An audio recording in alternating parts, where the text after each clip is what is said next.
Manuk sing endi iki? Kong temenanggunge. Nyai. Nyai Adipati. Kula. Sopo rene yo? Wonten menapa? Kowe ngrungu apa, Nyai? Swantenipun peksi perkutut. Apik temenanggunge manuk perkutut iki. Nanging iki terang dudu perkututku, Nyai. Sanes kok boten wonten ingkang anggungipun kados ngaten menika. Ra ono. Coba delok ning njaba apa kira-kira manuk mabur, Nyai. Manggaaken menika. Tegese nek manuk mabur aku mengko tak utusan supaya digoleki, dipikat, Nyai. Apik banget jare. Kados ngaten inggih. Ning kok kados boten wonten. Sapa kuwi? Nuwun sewu Kanjeng Adipati, kula ing sowan. Ngopo, Inggih, saderengipun lepat nyuwun pangapunten. Badhe nglarapaken lare ing saking Gunung Pegat ingkang nami Joko Kandung. Joko Kandung? Inggih, saka Gunung Pegat. Leres, Kanjeng. Arep sowan ngono apa? Kasinggihan wigatine badhe ngaturaken peksi perkutut. Sing kok karepake apa anggunging manuk perkutut iki? Inggih, leres Kanjeng inggih. Nyai. Wah, aku kaya kebeneran temen ana bocah. Coba diajakake mrene, Inggih, sampun kepareng. Iya. Leresan yen ngaten malah badhe pun aturaken menika. Ayo kene. Kula ing sowan Kanjeng. Gene. Weh. Jare wong siji wong telu iki. Endi sing jenenge Joko Kandung ndi iki, Kula, Kanjeng. Omahmu saking ngerti Pegat, Gunung Pegat. Nggih. Lah iki sing loro ki tontonan apa Nyai? Nuwun sewu. Kok letring pedetek. Nggih panjenengan potonganipun saking toko sampun ngaten menika. Lho kok saka toko Nggih wontenipun saking Cememek menika. kowe jenengmu sapa Kula. Heeh. Kula Sarwa. Sarwa apa? Sarwa mboten limrah. Ora duwe jeneng apa ora kowe kuwi Wonten gadah. Heeh. Anu jogelo. Lah rak ngono, tak jogel Lah kuwi. panjenengan sinten? Wis. Ngerti yo. Aku iki dipati ing Haryo Blitar, Yai Sengguruh asmaku. Inggih. Ngerti ora? Inggih, mangke menawi pinanggih wonten peken dados gampil. Lho, aku ngopo ning pasar kuwi? Mbok bilih. Gelunangan kowe. Lah kuwi sapa kuwi? Sing blebar kuwi, Menapanipun? Lho jenengmu kuwi sapa? Dipun kersakaken nami ingkang enggal menapa ingkang lami, Gusti? Oh, jenenge loro ya. Inggih. Sing anyar sapa? Iya, ingkang enggal dereng dados. Lho. Anek sing lawas Sampun rusak. banyak. Nami kula Jarana. Oh, Jarana. Jarana. Lucu Nyai. Endi sing Joko Kandung kowe? Iya, Kanjeng. Kowe nyuwun supaya dilarapake sowan ning ngersaku, Iya. Ana wigati apa? Saderengipun kula nyuwun pangaksami Kanjeng. Sowan kula menika yektosipun badhe ngaturaken peksi perkutut gadan kula menika Kanjeng. Kuwi to seneng pundakmu kuwi. Nggih, menika saya sangat cobi kula petetan iki. Lho ngaten menika. Nyai. Kanjeng. Kula Yen ngono suwaraning manuk perkutut kuwi mau duweke mesti Joko Kandung Nyai. Coba petetan meneh. Iya, Kanjeng. Wih, dia. saya sangat Nunut sanget men. Joko Kandung kene. Iya, Coba iya, rumah Kanjeng. mrene. Kasihan, kasihan. Wiwit mau aku mirengke anggunging perkututmu, Sian. Mongko perkututku kuwi sepirang-pirang, Kok kalah karo apik karo manukmu, Lho kok manuk perkututmu lho ngaten. Lah iya tegese perkutute kuwi. Iya. Kok manukku kalah apik. Wah, Kanjeng Guru ayo. Piye to, Inggih tegese manuk perkututku. Oh iya. Anu Joko Kandung, Pi, Kanjeng. kuwi oleh tak tuku. Yen tak tuku regane pira, Nyuwun pangaksami. Menika kula aturaken boten badhe kula sade, nanging monggo kagem panjenengan dalem Kanjeng. Karepmu Badhe kula aturaken nyaten kemawon Kanjeng. gak dituku. Boten Kanjeng. namung pun aturaken. Sik. Aneh. Apa karepmu, Ngaten Kanjeng sarening kula menika gesang dhateng dusun nggih sampun piyambakan. Mila menawi peksi kula kapundhut dening Kanjeng Adipati, kula nggih badhe suwita wonten ing Kadipaten Haryo Blitar. Terange kepengin suwita Nyai. Inggih, Yo. Joko Kandung. Piye dawuh? Mesti wae bakal tak tampa pasuwitanmu, ya. Apa meneh kowe wis atur pisungsung. Manuk perkutut ingin dadi klangenanku. Sian. Coba gawan mrene. Monggo Kanjeng. Nek kirang manuk kula niku sae nggih. Tinggi apa manukmu? Manuk cipret. Yo, anu prajurit. Iya, kula Kanjeng. Iki Joko Kandung sarwange tak tampa pasuwitane, Kono dijak ning bunguran, ya, diparingi salin lating petetek kaya ngono kuwi. Balun. Ono Joko Kandung. Nyambut gawe sing apik, ya. Nyai, Kula Kyai. lega banget rasane atiku. Inggih. Lho jenenge sapa Ndung iki mau, Kandung. Kandung. Iya dawuh Kanjeng. Jenenge sapa iki?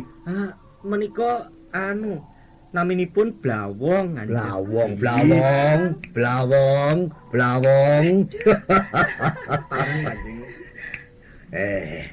Apik banget aku. Punten dalem sewu Kanjeng Adipati. Ngopo kuwi? Ngaturi menika sedaya para Demang sampun sami sowan ngrantos dawuh menyang dalem.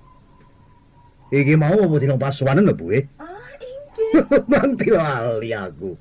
Ya, kesengsem karo si Blawong iki apa? Ya kondro karo para nayaka ya, supaya ngenteni aku enggal bakal rawuh ya. Ih, saken. Anu, Nyai, Inggih, si Dawuh. Kandung timbali. Oh, nggih. Kene-kene Kandung katimbalan kowe. Dawuh Kanjeng. Kebeneran, saka Kandung. Piye? Iki dina pasuwanan, Iki aku arep tedhak tinangkil diadep sakabeng para nayakaning Kadipaten Harya Blitar. Piye? Nah, kowe abdi anyar sing wis gawe leganing penggalihku. Mulai kowe nderek aku bakal tak pamerake kabeh para nayaka. Sewu nderek wis Nderek menyang ing pendopo kok kepriye? Sewu wis Kanjeng janipun kula nggih remen nanging mbok mboten sisahke mawon Kanjeng. Lho ora susah ki apa sebabe? Kula isin Sing kok isine kuwi apa, rikala kula badhe sowan panjenengan dalem kala wau kula nyemerapi sedaya para demang para nayaka menika sami sigrak-sigrak sami ngagem duwung mongko kula mboten gadah keris Kanjeng. Ayo mring perkara keris wae nek umbiyukan golemu. Nyai, Kula sapa kana pundhut ke pusaka kana? inggih Keris kuwi ana 50 wae, swidak wae ana. Dipun paring ngampil menika. Tak paringake pilihen ndi ya. Iya. Kene Nyai. Menika. Apa iki? Sing iki. Ya. Sampun anu, wah, menika kemabioren mboten cocok kaliyan kawontenan kula Kanjeng. Iki pusaka sing pancene ora tau kangge. Oh, iya. Ning iki simpenan iki, Oh, Apa iya. iki? Wah, mboten Kanjeng. Lah sing dipilih ngono, Wis ben dipilih Nyai. Nyuwun sewu nggih Kanjeng nggih.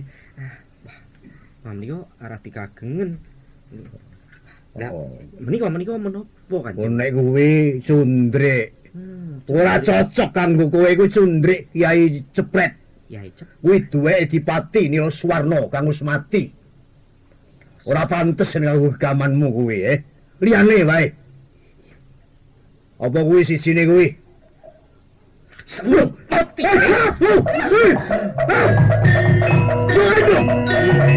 Sebelum Baik, karepmu kuwi apa kuwi? Lho ngerteno no, senulur. Yen ing arep aku kandha Joko Kandung bocah saka Gunung Pekat. Nanging yektine aku putrane Rama Dipati Nila Suwarna ing Harya Blitar sing mbok pateni. Lejo Kandung, sembur kowe ngunus cendrikmu kacungake ning tenggorokanku. Apa karepmu kuwi, Awit kowe wis mateni marang wong tuwa. Kandung, Minangka piwales kowe kudu mati saka Lejo Kandung kowe.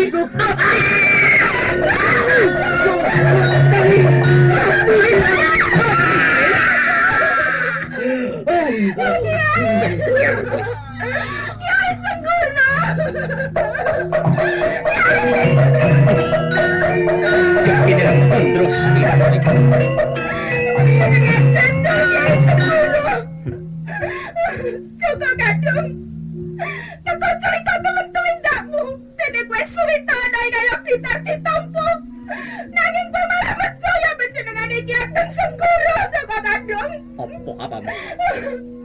Aku rumangsa ora trima pepatine Ki Ageng Sengguna. Tampan anakku Kowe sisake.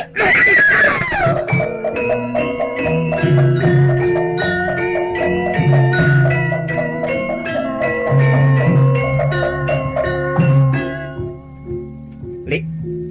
Jarono. Jogelo. Nggih, Gus. Dene. Iki Ageng Senggura lan garwane wis tungkaning pati. Ora wurmo aku bakal jumeneng Adipati ing Harya Blitar. Nggih, Gus, Mula, nggih. kowe aja wedi kangelan. Nggih. Kowe baliyo ning Gunung Pegat. Ngaten, Matur marang ibu Boyongono ing Kadipaten Harya Blitar. Ngaten, Gus, nggih. Nggih, pun. Sing ate sewang-sewangan. Nggih.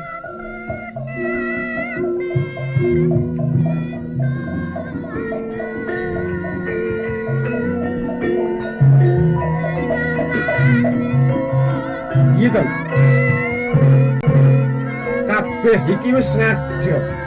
Nanging yo gene suwe temen. Gusti Kanjeng Adipati ora tedhak. Aku wis wit mau jare. Ya, apa ora mbok aturi to? Tri Kelurapati. Kalau sampun kula aturi, nanging Kanjeng Adipati nembe kemawon kesengsem kagungan peksi perkutut enggal kan. Nanging kalau sampun paring dawuh kapurih ngrantos Kanjeng. Weh. Wong sakmene kean dikalahke lawan perkutut piye to? Nah, iki nggih. Ini nggih men kalemanipun ngaten. Kain peksi perkutut panjenengan Dipati niku sam. Lho, Le. Kanjeng Adipati ora miyos, malah nom-noman metu saka ing sajroning dalem kadipaten. Sapa? Mboten ngerti kok. Ngandhap nganggone kaya ngono kok saka pedalaman to, Lek. Petita-petiti kemaki kowe, Delengen kabeh para demang padha ngapurancang. Sowan malah kowe delajikan kaya ngono iki kepiye? Sewu kula menika mboten glaj. Edan ngono apa piye kowe? Kula mboten edan. Lho, manter anyak ning palengganing Gusti Kanjeng Adipati. Mboten gare. Kanjeng Adipati medun. Ngeri tatanan ora to? Mboten sisah sumelang. Mboten-mbotenipun menawi Kanjeng Dipati Haryosan Sengguruh badhe duka. Kaya ngono kok. Lho ngati tenan tukane aku iki mengko. Anu, monggo sampeyan lenggah kula badhe kandha nggih. Dipati Sengguruh niku sakniki pun kula pateni. Pun kula pateni yen kira percaya. Monggo. Lho, iya Cak. Kanjeng Adipati sedo sekalian. Banyak sar. Bocah bagus. Wonten apa? Mejanani yen tak kaya ngono kuwi. Jenengan sampeyan Lagi weruh saiki kowe teko ning Kadipaten Haryo Blitar. Kowe nggawa werta ing Kanjeng Adipati Kabupaten. Ora trimo aku. Mula saka kuwi Cak. Rangketen. Jamu maju siji. Tango kan. Sungah-sungaren bocah bagus iki. Tak tandangane dhewe. Sanes kula. Aja. Aku wae. He Gus. Aja kowe mati tanpa arep. Sapa jenengmu? Lan ngendi omahmu? Kula Joko Kandung. Bocah saka Gunung Bekat. Nanging aku ora trima kowe mateni. Kanjeng Adipati Sengguruh ing Haryo Blitar. Upami kula mateni menika sampun trep lan sampun pas. Nanging kowe mati sawitar. Bos,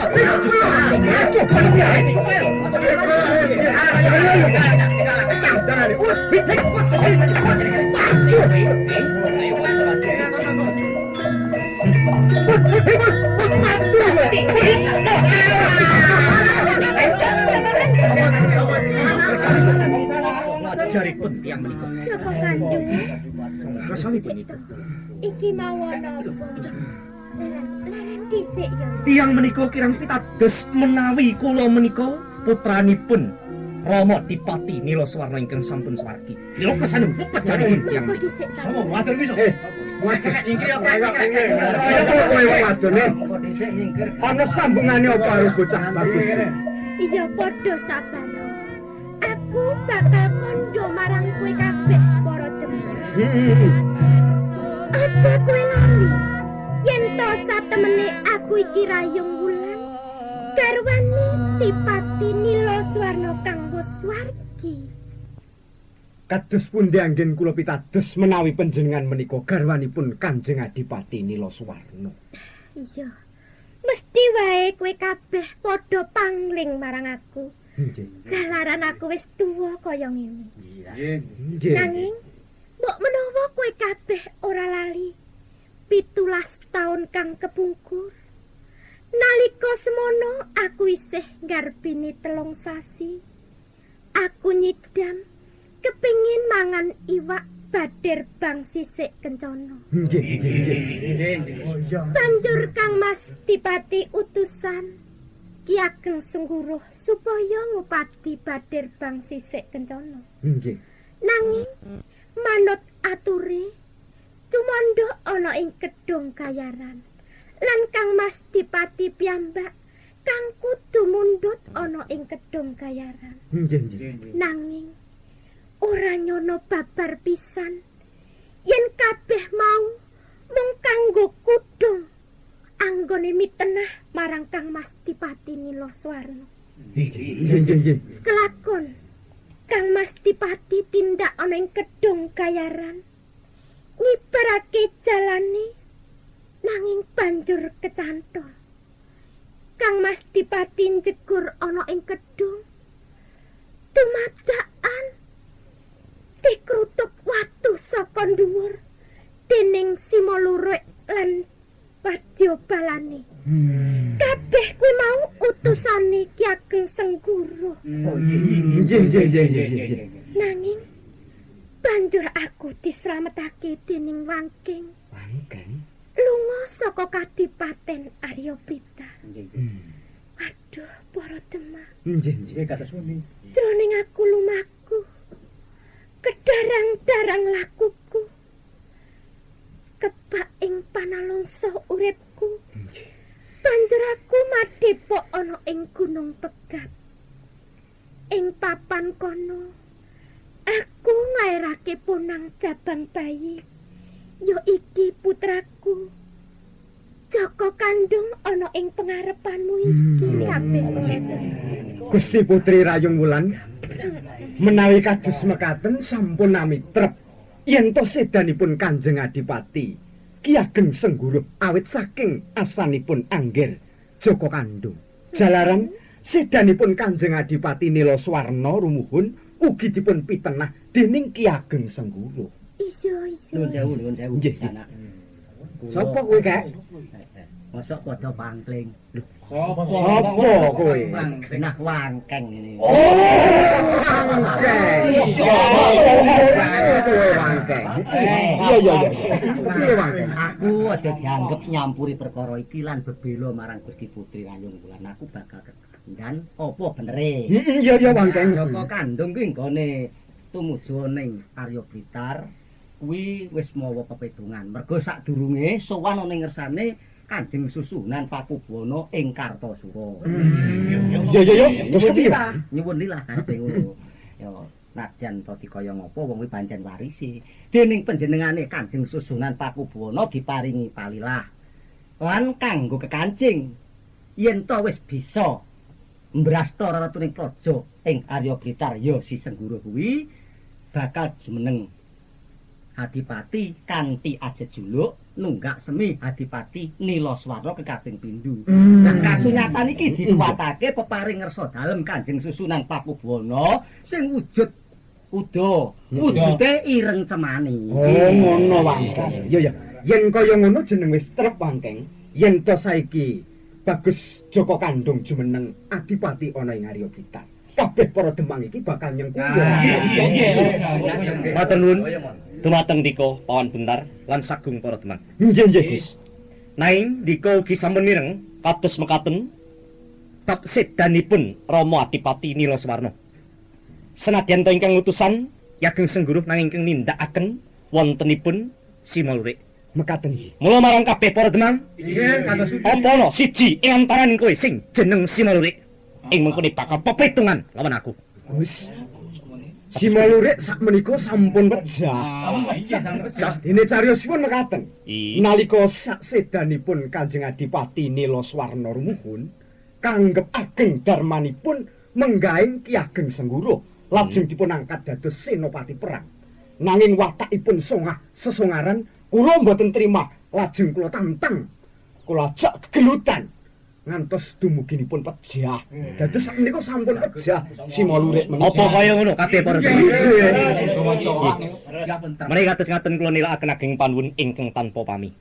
Mila dumateng sedaya para Demang. Nggih. Ing mangkinipun saderengipun kula jumeneng Adipati wonten ing Arya Blitar, kula badhe utusan pados dinten ingkang prayogi. Sik kaki Joko kandung. Piye kados pundi? Sadurunge kowe jumeneng Adipati ana ing Arya Blitar, luwih dhisik kowe munjuk atur ana ing Kartosura. Yen to Ki Ageng Sengguruh wis tumekaning pati, lan ing Arya Blitar wis bisa direbut. Siyen. Lan kowe nyuwun donga restu supaya anggonmu jumeneng Adipati kalisa sambe kala kaki. Ibu ngestaken lan dumateng sedaya para Demang. Nggih, kados pundi? Sampun ngantos ndika sami kundur dhateng wisma panjenengan piyambak-piyambak. Nggih. Kula ngersakaken Kembul Bujana Andrawina sesarengan kaliyan